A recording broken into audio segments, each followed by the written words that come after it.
One of the questions I get asked quite a lot is how do I stop overswinging the golf club?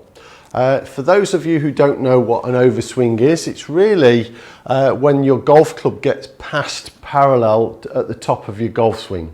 John Daly did this and he was quite successful. So is it a massive issue as regards to the golf swing? I don't think so. But if you're struggling with it and you feel that your golf club is getting out of control, then I would seriously give this a go. And it's to do with your grip. So I'm right-handed and my thumb is just sitting on the golf club where it would do normally. Now the reason we have the thumb on top of the golf club, or maybe fractionally to the right, is to support the golf club at the top of the backswing. Now what quite commonly happens with golfers who overswing, they have what's called a long thumb. So the thumb gets extended down the shaft. Now what that leads to is a bit less support at the top of the golf swing, and that easily allows the golf club to overswing.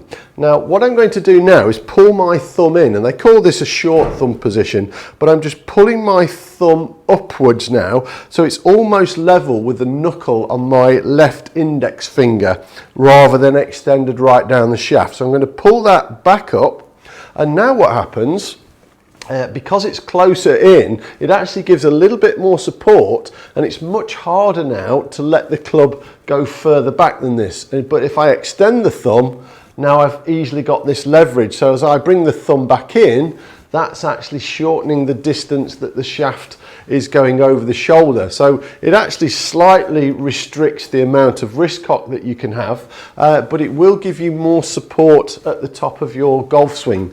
So rather than extending it down the shaft, so sometimes you can see it where the thumb actually sticks through the thumb and your index finger on your right hand. So that would definitely be an indication that you're holding a long thumb in your setup. So if you're struggling with the overswing, I would definitely give this a go. So what I'll do is I'll hit one shot with my thumb extended, and hopefully you'll see what happens at the top of my backswing.